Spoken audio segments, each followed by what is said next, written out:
Welcome back for another episode of Cyber Conversations live here at InfoSec. Very excited today to talk with another early stage startup that's building something that I think is a pretty big problem within the industry. Adam, it's a pleasure to be here with you. Why don't you tell us a little bit more about what you're building over at SQUR?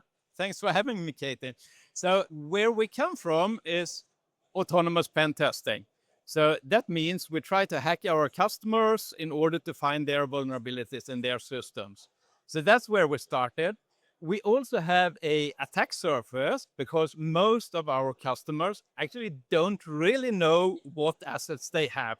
So they try to find out what assets they have, run a deep dive, a pen test on these assets, and then comes the clue.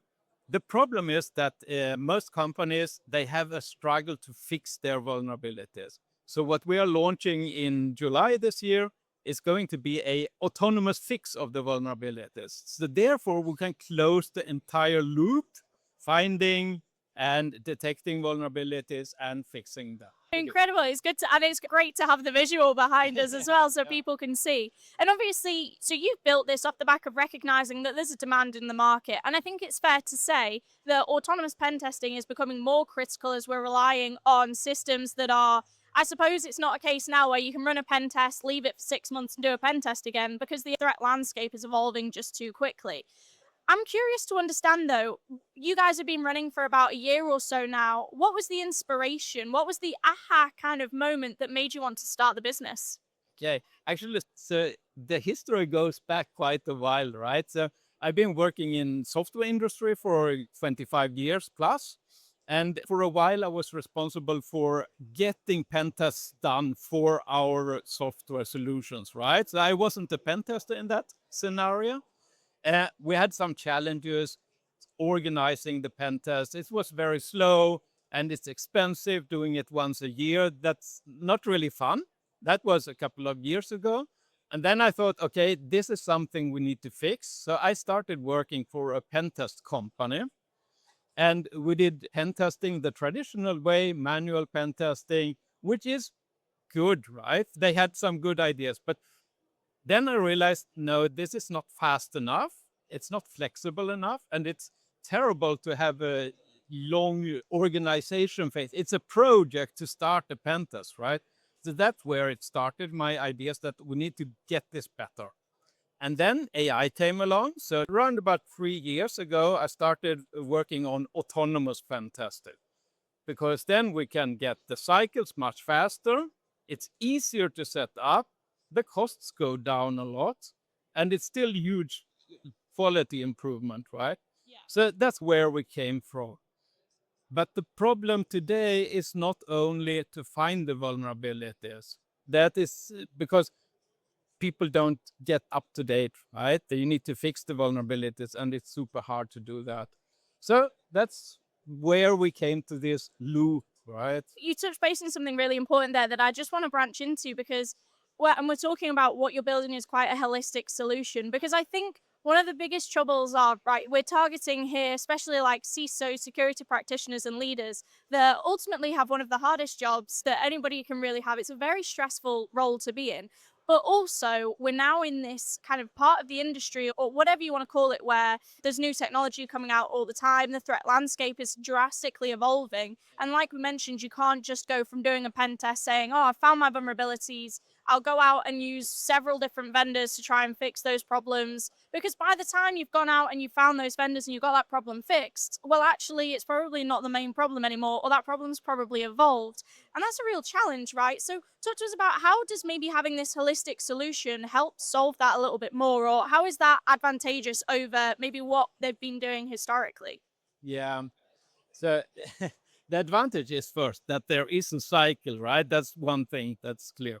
And we focus on web applications and APIs and stuff like that. And there you can use one single vendor for your entire infrastructure, right? So it's much easier. You don't even need to negotiate with your vendors. Yeah. You have one and you can set it up on demand, super easy. You just sign up and it started, right?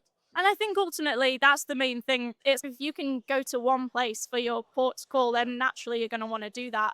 What about if we're looking, say, for example, somebody's in the position where maybe they're outsourcing at the moment? Because I know a lot of people will be like, oh, they'll partner with MSSP or something like that to do a lot of their testing. That's obviously quite expensive as well. And again, it's not as maybe continuous as being able to assess your systems. Just for anybody that's tuning in, what would you kind of say as, okay, this is the product, but this is really why you should start considering these things? And maybe is it a case that the market is going to take a step away from the traditional way that they've looked at pen testing? Is it a case that there's some cohesivity between them? What do you predict that technology like this, how it's going to evolve for any security practitioners or leaders that are tuning in? So what we have seen from our customers so far is that they still do manual pen testing. At least we're very new in the market. It's hard to say how it will look in 2 years, but what we have seen is that some of our customers have done manual pen testing traditional way, even though they start using SQUR. But the tendency is that they will move away from the traditional way totally, because it doesn't really make sense. It does make sense for some specific scenarios, right? And to be frank, we don't solve every problem, right? We are focused on a specific kind of targets, and but for those targets, we are the solution. Yeah. Yeah. And to dive into that a little bit more, then, what are the main, from your perspective, the main focuses that you guys are hitting into? What's the niche in the market that you would say is where you're really the go to, or at least for anybody tuning in, should be looking at you guys for the go? Yeah. I think for smaller and mid-sized businesses, it should be a no-brainer because of pricing and simplicity. For some of our customers, speed is important. But I think small and mid-sized businesses, that's our go-to. Enterprises do have significant advantages from this, but we don't have any enterprise customers yet. So let's see how it goes there. Hey, there's time to go. And ultimately, obviously, you're still early on in the journey, but like you mentioned at the beginning, this is still, although it's evolving rapidly, it's still new technology. We're constantly seeing how, as things continue to develop and we're getting more and more advanced with this, we're also recognizing the vulnerabilities that it's opening up. And we're seeing that the attack surface is just getting larger and larger, and it's probably going to continue on that trajectory. So naturally, the evolution of technologies like this are going to go on the same kind of journey. From your perspective, then, because it's been really great to get a bit of an insight into you guys, what you're building, and obviously, like I mentioned, we're in the earlier stages. This is just the beginning. What are you most excited about? Obviously, you've now in July got the fix coming out, but what's this going to look like for you? What are you excited about for the next 6, 12, 18 months that you would say, look, this is why people should pay attention to who we are, what we're doing, because this is exciting, right? Yeah. Okay. So actually, I will miss or reinterpret your question a little bit because I'm not only excited, I'm also very scared about what's happening right now. Because if you see Mythos and very strong models, right, and they definitely also land in the wrong hands, that is going to be a real challenge, and that will make the cyber landscape very, very unpredictable Yeah. in the future. And that's where I also see the fun part of it, because if we manage to close this loop, then we can actually still be one step ahead of the hackers. Yeah. So that's, I think it's super crucial. You touch base on something that's a really popular conversation right now is the fact that it is so exciting what we're able to build with all of this new tech and how quickly we're able to advance. But naturally, that also means that this technology, if it gets into the wrong hands, it is terrifying. But also, then what can they do with it? And I always talk about the fact that we have to sit within the ethical boundaries when it comes to development. And people on the other side of that coin don't have to. That's not something they care about. So their opportunity to innovate is probably a little bit more adventurous than ours.